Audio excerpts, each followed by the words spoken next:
मेरे प्रिय शिष्यगण, हिंदी व्याकरण की दुनिया में मैं श्रवण कुमार यादव आप सभी का स्वागत एवं अभिनंदन है। अपने कुल की कृति को गौरवान्वित करने वाले मेरे प्रिय शिष्यगण, कक्षा 9 के इस हिंदी व्याकरण की अनुपम श्रृंखला नंबर 2 में प्रत्यय के अंतर्गत श्रृंखला नंबर 2 में आप सभी का हार्दिक अभिनंदन है। कोई लक्ष्य बड़ा नहीं, हारा वही जो लड़ा नहीं। आइए दोस्तों, आपको लेकर के चलते हैं प्रत्यय की दुनिया में। कल हमने आपको बताया था प्रत्यय से तात्पर्य हिंदी के प्रत्यय और संज्ञा के रूप और क्रिया के रूप, इसको समझाने का पूरी तरह से हमने प्रयास किया और शब्द साधक या व्युत्पादक प्रत्यय के बारे में बताया। आज हम आपको बताएंगे संस्कृत प्रत्यय या तत्सम प्रत्यय। संस्कृत प्रत्यय कहें या तत्सम प्रत्यय कहें, नाम दो है लेकिन काम एक है। यानी वे प्रत्यय, वे शब्दांश जो संस्कृत से लिए गए हैं, संस्कृत के वे शब्दांश जो ज्यों के त्यों हिंदी में स्वीकार कर लिए गए हैं, उन्हीं को हम तत्सम भी कहते हैं और संस्कृत का प्रत्यय भी कहते हैं। संस्कृत में प्रत्यय दो प्रकार के प्रत्यय होते हैं। एक वे जो क्रिया धातु के बाद लगकर, क्रिया धातु यानी कि वह शब्द जिसके नाम से लगे कि इसमें क्रिया हो रही है, और धातु से कहते हैं। क्रिया शब्द का मूल शब्द को हम धातु कहेंगे, तो इसी को कह रहा है क्रिया धातु के बाद लगकर क्या बनाते हैं, संज्ञा और विशेषण बनाते हैं। इनको कृत प्रत्यय कहा जाता है। अर्थात कृत प्रत्यय उसे कहेंगे जो प्रत्यय क्रिया धातु के अंत में लगता हो और लगने के बाद जो शब्द बने, वह शब्द या तो संज्ञा बनेगा या तो विशेषण बनेगा। ठीक है, तो जो प्रत्यय क्रिया धातु के अंत में लगते हैं और संज्ञा विशेषण बनाते, उन प्रत्ययों को हम क्या कहेंगे, कृत प्रत्यय कहेंगे। जैसे पढ़ना एक क्रिया है, ठीक है, लेकिन पढ़ना का मूल धातु क्या हो जाएगा, पढ़ हो जाएगा। ठीक है, यानी क्रिया धातु हो जाएगी पढ़। अब पढ़ में हमने आई प्रत्यय लगाया, तो ये जो आई प्रत्यय लगा है वह प्रत्यय कृत प्रत्यय कहलाएगा, क्योंकि जो पढ़ धातु है वह क्रिया धातु है, यानी क्रिया का मूल शब्द है। लिखाई में लिख क्या है, धातु है, वह क्रिया का धातु है, और उसमें आई जो प्रत्यय जुड़ा वह कृत प्रत्यय कहलाएगा। उसी तरह पठन में ये पठनीय, गणन में गणना में ये गणनीय। ठीक, आइए दूसरे प्रत्यय वे जो संज्ञा विशेषण आदि शब्दों में जुड़कर संज्ञा और विशेषण बनाते हैं, उनको तद्धित प्रत्यय कहेंगे। यानी आज आपको जानना है कृत प्रत्यय और तद्धित प्रत्यय। तद्धित प्रत्यय उसे कहेंगे जो प्रत्यय संज्ञा और विशेषण के अंत में जुड़ता हो और जुड़कर एक नया शब्द बनाए। ठीक है, तो जो प्रत्यय संज्ञा और विशेषण के अंत में जुड़ते हैं उस प्रत्यय को हम तद्धित प्रत्यय कहते हैं, और जो प्रत्यय क्रिया धातु के अंत में जुड़कर संज्ञा विशेषण शब्द बनाते हैं उन्हें कृत प्रत्यय कहा जाता है। तो दोस्तों, कृत प्रत्यय और तद्धित प्रत्यय देखने में लगते हैं कि ये शब्द बड़े कठिन है, क्लिष्ट है, परंतु इसकी परिभाषा यदि आपको समझ में आ गई तो कृत प्रत्यय और तद्धित प्रत्यय समझना आसान हो जाएगा। जैसे देख रहे हैं बच्चा, ये बच्चा क्या है, ये बच्चा एक संज्ञा है। ठीक है, बहुत सारे बच्चे विशेषण बच्चा विशेषण में भी आ सकता है, लेकिन अब बच्चा में पन हमने जोड़ दिया तो बचपन, तो क्या बना, संज्ञा विशेषण ही बनेगा। ठीक है, एक विशेषता प्रकट सामने हो गई, बचपन। ठीक है, धर्म में एक हमने जोड़ दिया, धार्मिक, ये भी ये क्या है, विशेषण बन गया। ठीक है, औपचारिक, गुणवान, रूपवती।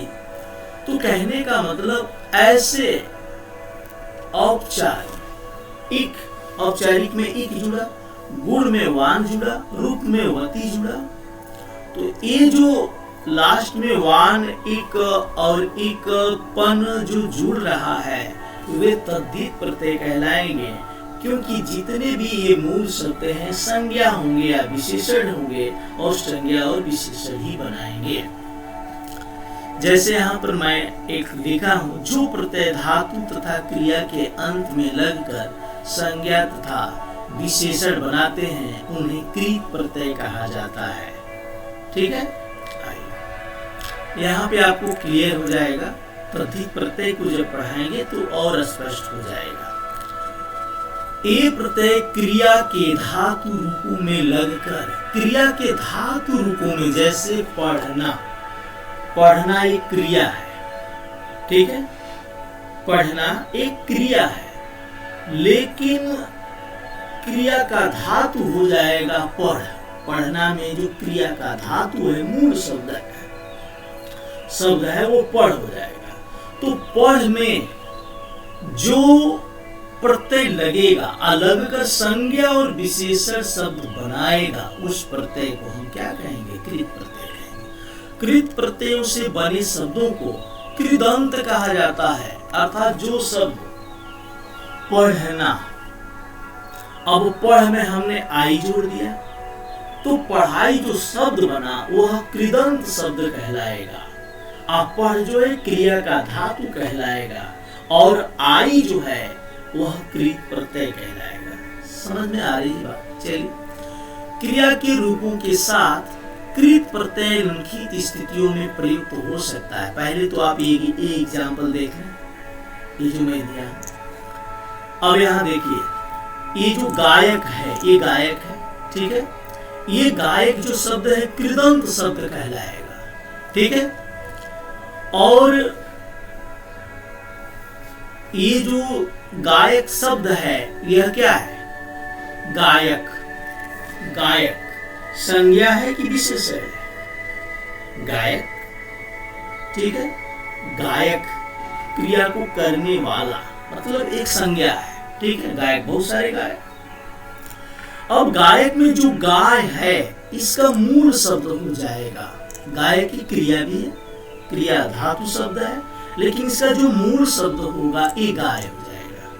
ठीक है, गाय में को हमने जोड़ा है तो एक शब्द बना, क्या, संज्ञा शब्द बना, गायक, क्रिया करने वाला।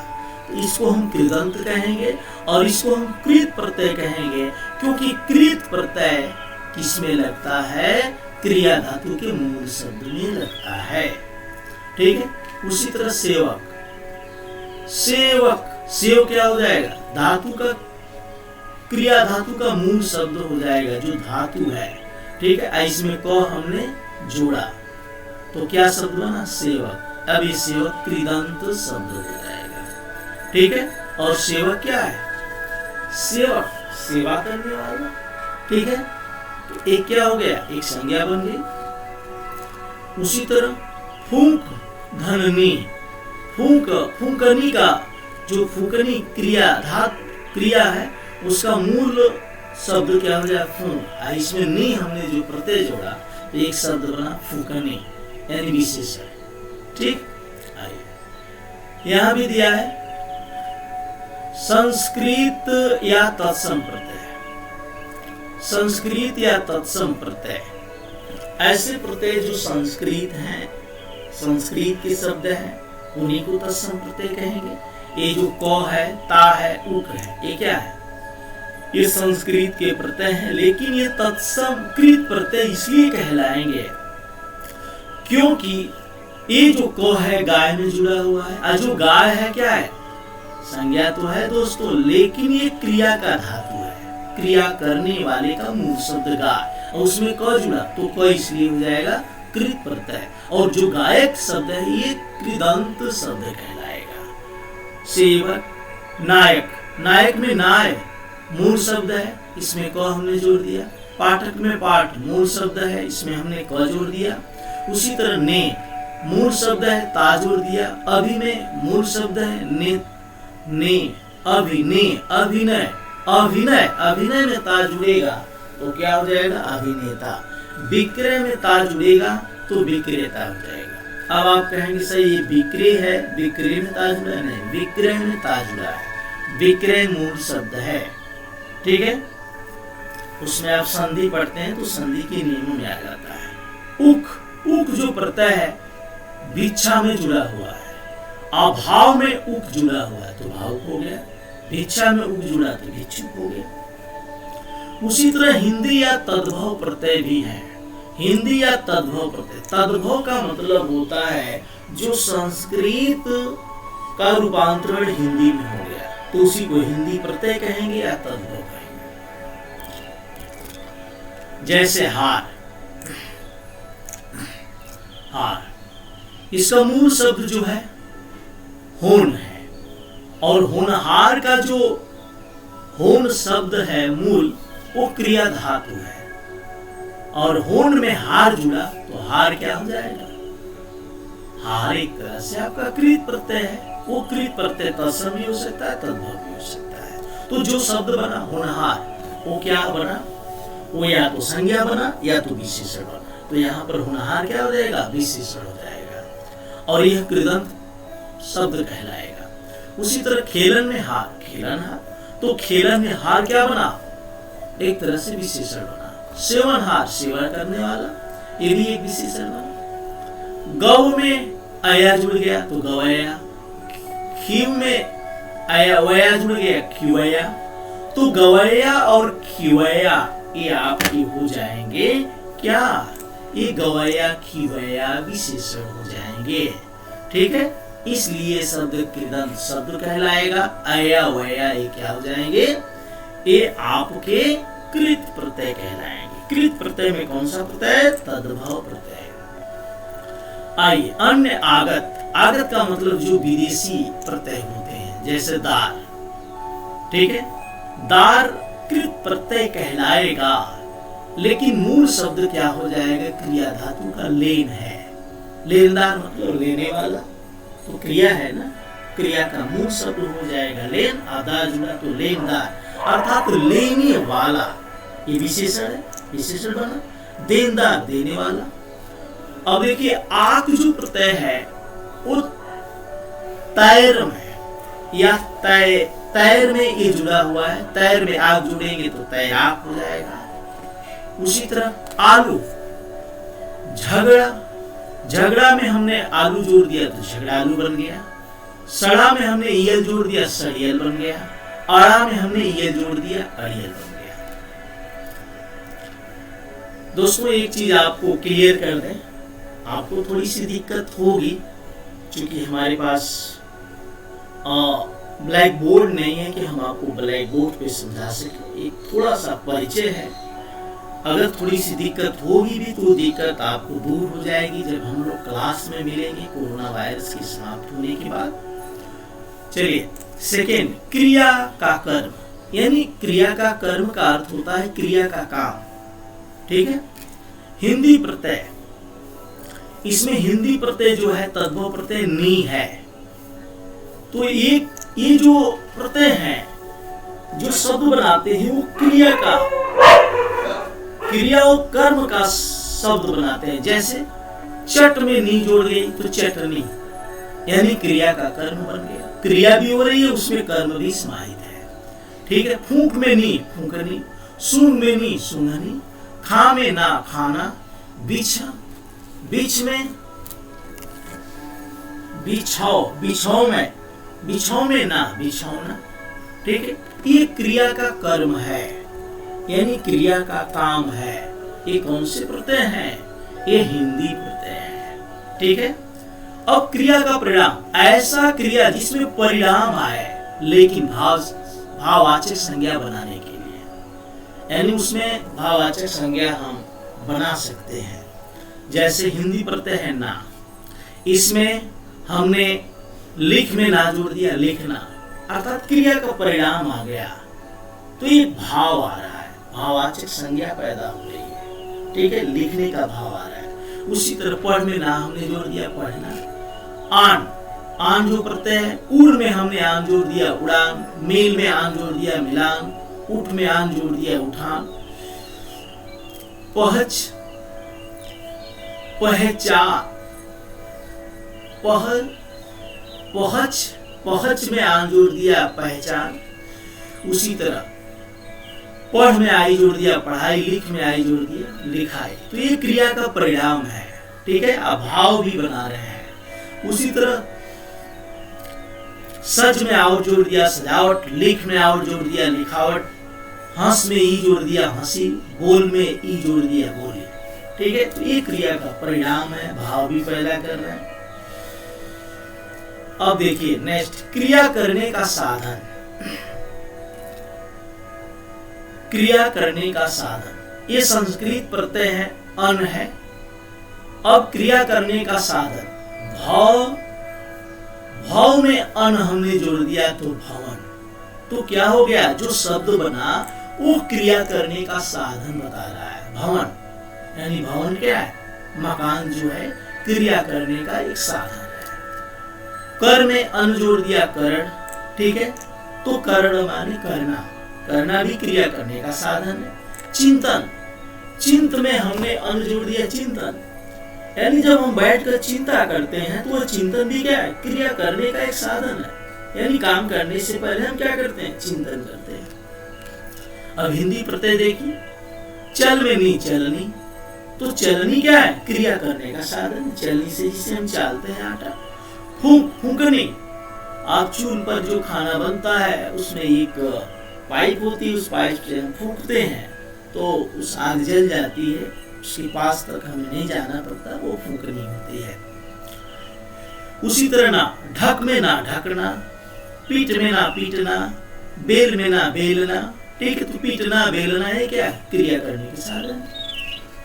फांस में ई, फांसी, धुला में ई, धुलाई। अब क्रिया करने योग्य होना,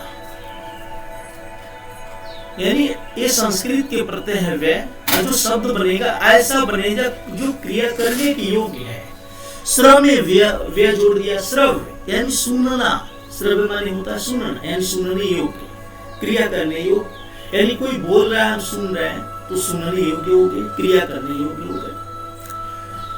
मंत्र में व्य जोड़ा, मंतव्य, मंतव्य माने विचार, विचार क्या है, क्रिया करने योग्य बनता है, ये जो शब्द बना। कर्तव्य, कर्ता या कर्त में हमने व्य जोड़ा, कर्तव्य बन गया, यानी क्रिया करने योग्य जो शब्द बना। अनीय, संस्कृत प्रत्यय है, करण में अनीय जोड़ दिया, करणीय, कथन में अनीय जोड़ दिया, कथनीय, पठन में पठनीय, गोप में गोपनीय, ये सब क्या है, क्रिया करने योग्य शब्द बन रहे हैं। उसी दे, दे में यह हमने जोड़ दिया, दे माने देना, आगे, यानी गे में यह जोड़ दिया, जो गाया जा सके, जो गाने योग्य हो।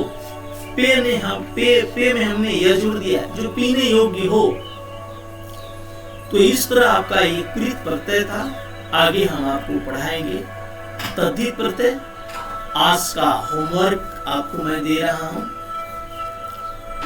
कृत प्रत्यय किसे कहते हैं, ठीक है, कृत प्रत्यय किसे कहते हैं और तद्धित प्रत्यय किसे कहते हैं, ठीक है, इसकी परिभाषा लिखेंगे।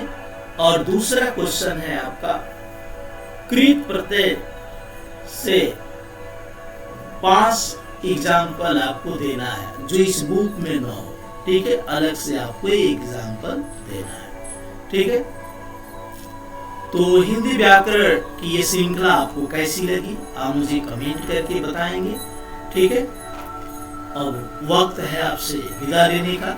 जय हिंद, जय भारत।